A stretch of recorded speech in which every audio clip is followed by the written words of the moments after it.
Hi, this is Colleen from Lavendale Fields. I'm going to do my first soap making video. I have done videos with piping and cutting, things like that. But this is the first time I'm going to do a full video of how we make soap. And I have learned actually from watching a lot of other videos throughout the years. We're going on our 8th year in business and have been making soap for the full 8 years, actually probably a little earlier than that. So this soap today that we're doing is our lilac lavender, and I'm doing a restock of it. But I'm still waiting for my lye to cool a little bit, but what I use for our fragrance, I'm using Crafter's Choice, which you can get from Wholesale Supply Plus, for the lilac and bloom. And I add a little bit of our lavender oil to it, but it's mostly lilac you're going to smell. I do a layered bar for our lilac, and I use, for the colors, I use purple, pink, and then I leave the natural color. So I do one layer purple, one layer pink, and at the top is the natural color of the soap. And for the pink layer, I'm using Flash Dance from Mad Micas. And for the purple layer, I am using Grape Knee High from Mad Micas. I've used Grape Knee High a lot. This is the first time I'm using Flash Dance, so I don't know how pink it's going to be. But let me check my lye. So we do vegan soaps, and not for any other reason than I just prefer, and this is what I've worked with the whole time. I have made tallow-based soaps, but we stick with mainly vegan. This is our company's main base, which is coconut oil, palm, cocoa butter, I'm trying to remember everything, sunflower oil, castor, and olive oil. So that is our base recipe, what we use for most of our soaps. We have a luxury base, and then we have a couple other bases that we have our certain bars we use for. But let me check my lye.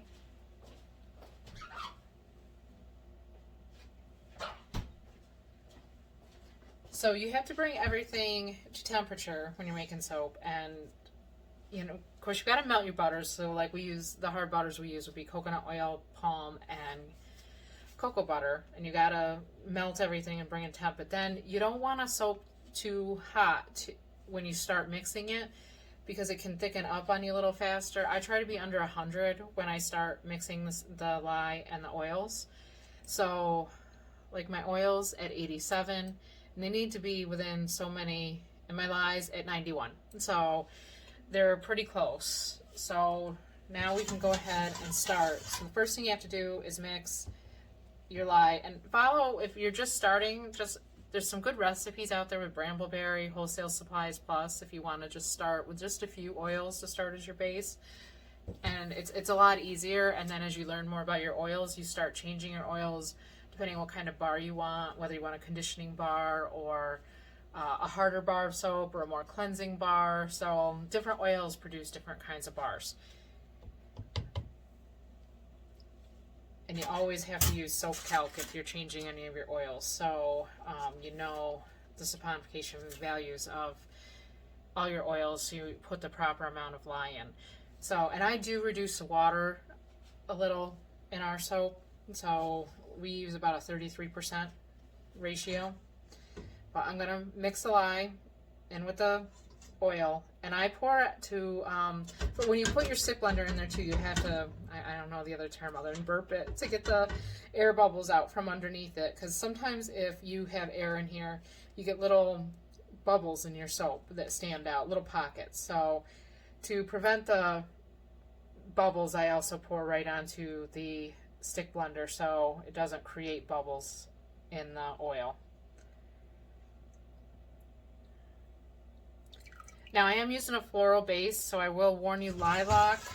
The reason I do a layered bar in lilac is I like doing swirls, but a lot of the floral fragrances make your soap harden up faster, and sometimes you don't have to work, you don't have the time to make swirls, and this is one of them, so it could get thick on me pretty quick. So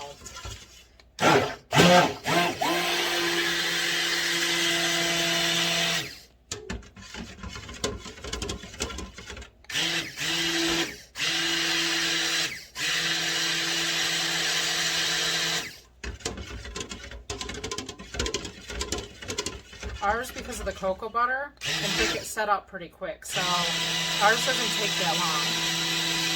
If you have a lot of olive oil in your soap, that takes longer to bring to trace, to start thickening up.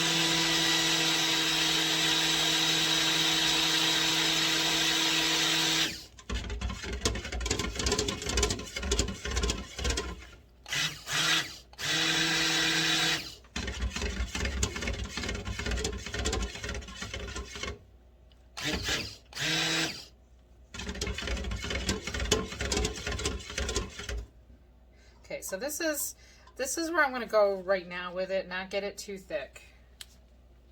Because like I said, the lilac scent is going to make it thicken up fast on me.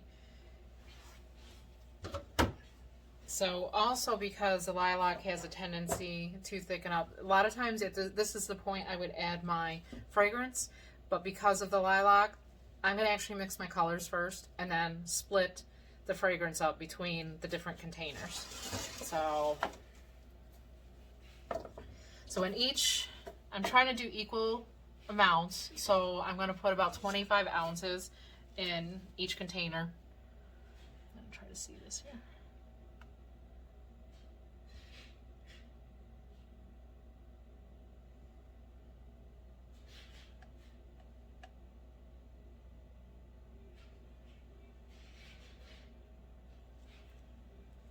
I should add, I hope this goes okay, because you know when you're going to have a bad soap making day. I started with smashing all of our glass. I dropped them off the shelf. All of our glass, our small glass measuring cups, and broke 3 of the 4 we own. So now I have to go buy more of those. And then I blew a fuse using the microwave. So I'm a little nervous that this is the first time I'm going to try to record this, and things are just not going the way they should be. So I told you the colors I was using, but I start with the lightest color, and with the micas, I pre-mix them with a little bit of sunflower oil to get the mica really mixed up before I add it. So that's been sitting over there pre-measured, and stir that in.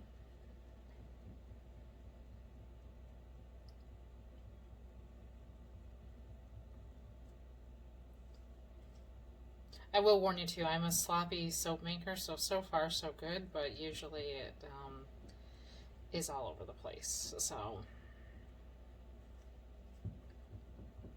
okay, I got that all blended. And I'll do purple. Again, this is the Grape Knee High from Mad Micas.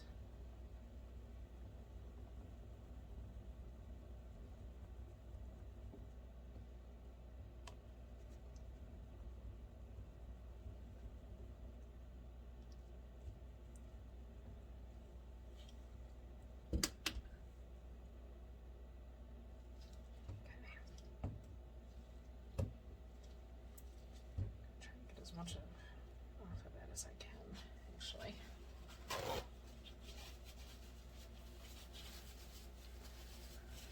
I'm wiping it off because I gotta go back. Usually this isn't a problem. I just start with the lighter color and work my way, you know, to the darker color, but because I have to do the fragrance separately. So this is a 5-pound batch, and my fragrance is about 3 ounces between the lilac and the lavender combined. And for each fragrance too, there's usage rates, so you really should look those up. And wherever you purchased it, they usually tell you the usage rate, the percentage that can be used in soap. So it's going to be about an ounce in each one, and I'm not sure. I'm gonna do it this way. So this whole thing weighs, okay. So I'm going to try to get an ounce in here. I know it's not going to be exact, but I'll get as close as I can.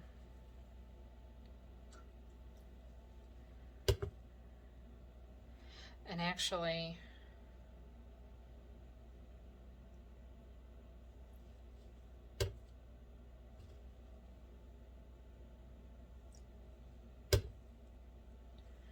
I'm going to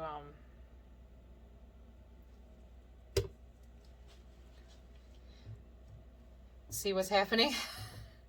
This is what happens. So this is called ricing. So it's ricing a little, but you just usually, when it's just that volume, you can stir it right out. And you kind of you don't want to leave those clumps in there, because if you leave them in there, they turn brown in your soap for some reason. So, and again, that's the fragrance doing it. And I don't usually have this hard of a time with it, but, and what I'm going to do, which I really don't want to do. I didn't leave myself a lot of room in these containers, because usually I do not have this much of a problem. But because of the ricing, I'm going to start with a light color, and I'm actually going to try to stick the ricing out.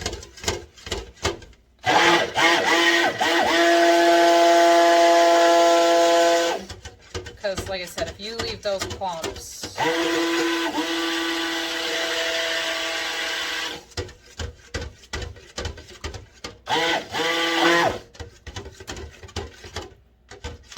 the other thing is, when you buy fragrances, you get used to using the same fragrance, and something could change in that batch.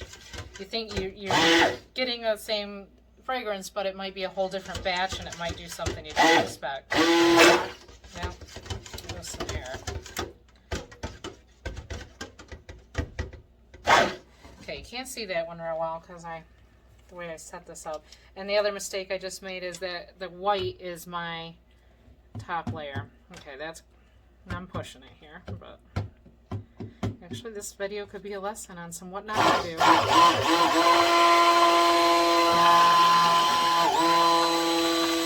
don't know if you can see how thick, but trying to get some of those clumps out of there.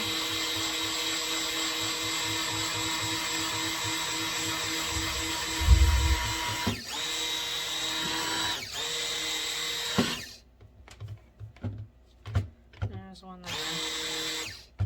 Okay, so for the most part it worked, but you can see how thick it got. So again, good thing this is a layered bar.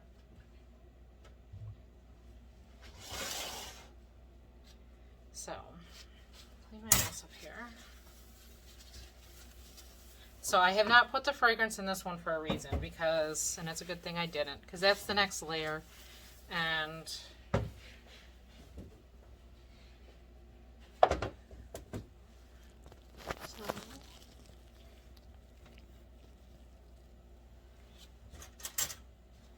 this is the bottom layer. So I'm going to put this in first. And just see how clumpy and thick. This is sometimes what your soap will do. I always read the reviews for the fragrances I use, because a lot of other soapers have already gone through the process, and it helps because a lot of them will tell you if the fragrance will accelerate your soap. And a lot of soap companies do test that too. Like Brambleberry's really good about that, testing to see if it will accelerate, and they warn you. But that's what you just saw, was some ricing and some acceleration because of the fragrance. So just pounding it down, sorry. Trying to get all the air bubbles out. So now I'm going to go to the pink. And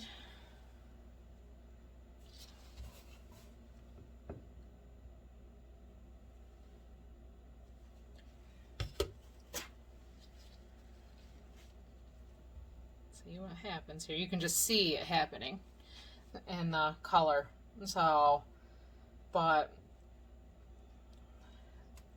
sometimes soaping at colder temperatures help too, because you can get pretty low depending on, you see that your butters don't solidify again, or your hard oils.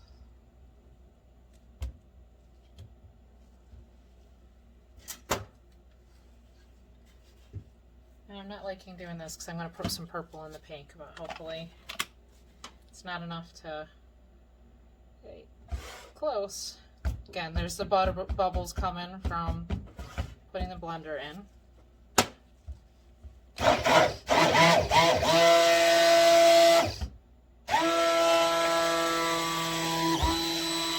And I wouldn't recommend, especially if you're just starting.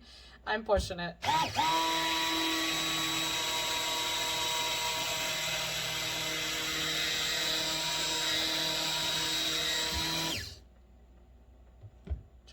Because I see some rice areas. And I just don't like that at all because I don't like the brown spots it can cause in the soap. So I try to get them all, but I don't know if I'm going to get them all.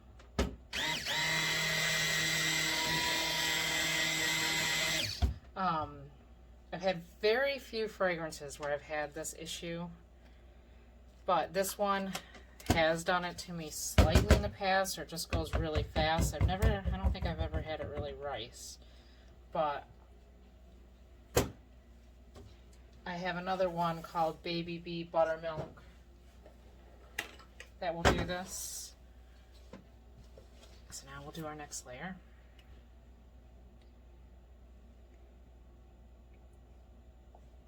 So I got most of it.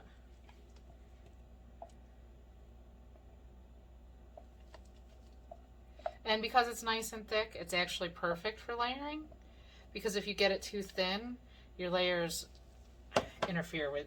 When you put one layer in, it pushes down on the other layer, and you don't have nice, clean lines usually. And so this is a little bit of an advantage that it's this thick, but again, knocking the air bubbles out. And then I gotta put the natural layer in.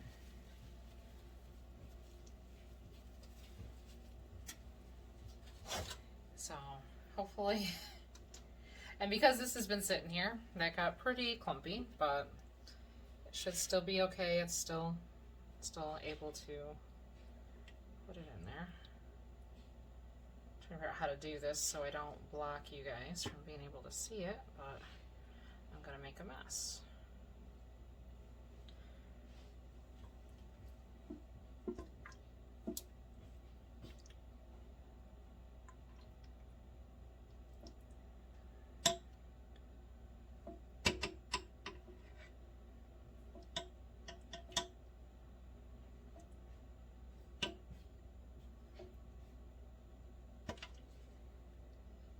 Like wasting any soap, so I try to get everything I've got.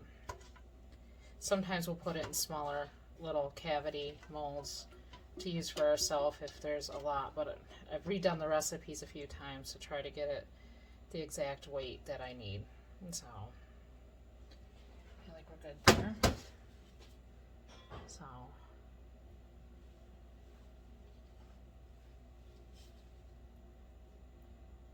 you can see it looks a little like rice pudding, so we'll have to see what it does. But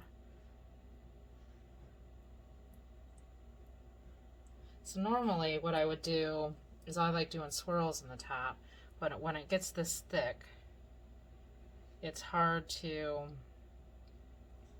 do swirls. But I still may be able to, I'm trying to level it out, because otherwise your bars don't.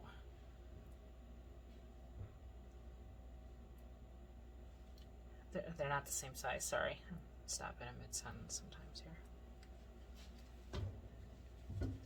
So again, take it out, knock things down, get these out of my way. So sometimes I like saving the mica. Usually I would save maybe a color or two to put one of the colors to do striping on the top. I know I'm not getting any here. And then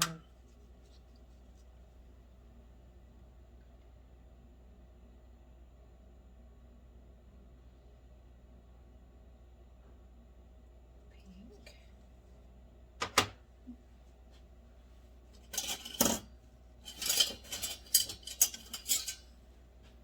And I like using a spoon handle. and just kind of wave it up there. This is really thick, so, and what I'm doing now is just kind of burying.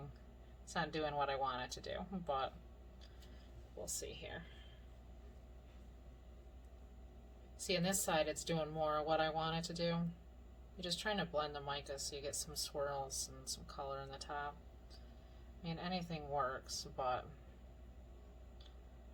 I got too much in one place there. But I'm gonna just kind of go around and mess with it a little. Try to blend that in.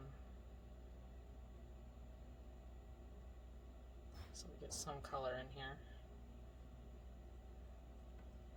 When it's this thick, kind of lose control of it, but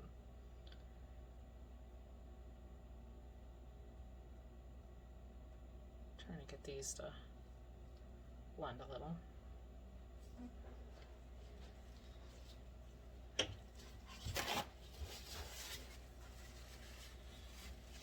Try to get the edges, because it gets down in here, believe it or not, it makes a little divot in your bar.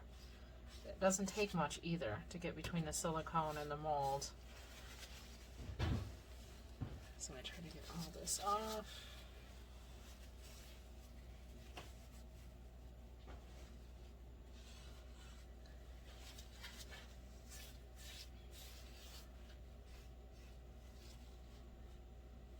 I'm liking how this side's coming out. This one's bothering me a little.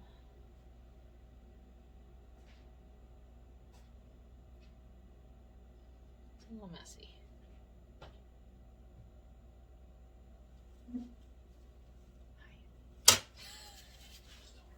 I am. The last thing I do with this, do it this way, is I glitter it. So actually, I usually try to spray with alcohol,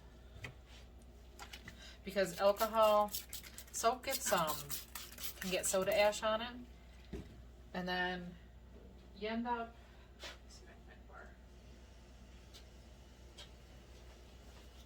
This is our lemon lavender bar. There's my usual swirls, but you can kind of see. I'm trying to. Hopefully, you can see it. This side has a little bit of ash. It's kind of whitish in the soap bar.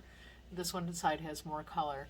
It's not. It's just a cosmetic thing that most of us don't like, but it happens. And I've moved our kitchen to the garage, and so I'm having to adjust to temperature differences, and it's cold in here, a lot colder than it was in the house, and that soap doesn't tend to like that. But put some glitter on. This is, again, from Mad Micas. This is Sparkle Me Aqua Fairy Dust. And I love these little, I don't know, fairy dusters, whatever they call them, but they make it so much easier to put glitter on. So,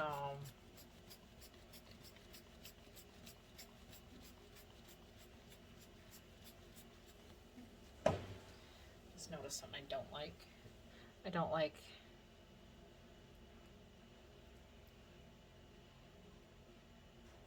that's hardening out quick. So, we'll see.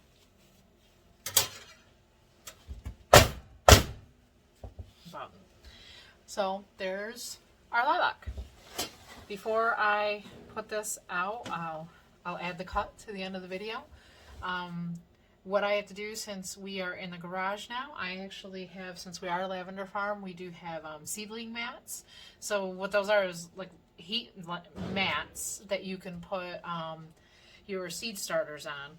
And so we have those, we clean them up, and we use those now to put under these for 24 hours so the soap fully gels, because when we moved down here, I usually do what's called a C-pop method, where I put it in the oven, a warmed up oven, and I turn the oven off and leave the soap in there, and that puts the soap through gel phase. But when we move the stove and oven down here, it heats up, but it gets cold so quick. My soap was not gelling, and sometimes it can cause gel rings in the middle of the soap, and I wasn't liking that. So now I have started this new method where I put them on a heat mat for 12 to 24 hours, depending on if I don't get right down to the garage.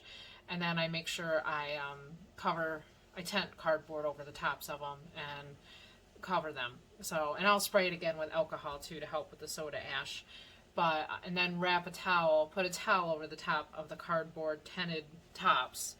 So it seems like I have to do a lot more steps since we moved down here, but since I've done that, the soap is going through gel phase like it's supposed to. So hopefully this helped, and it wasn't a terrible, boring video, and you could see some mistakes and things that could happen unexpectedly with some fragrances. So enjoy the rest of your day.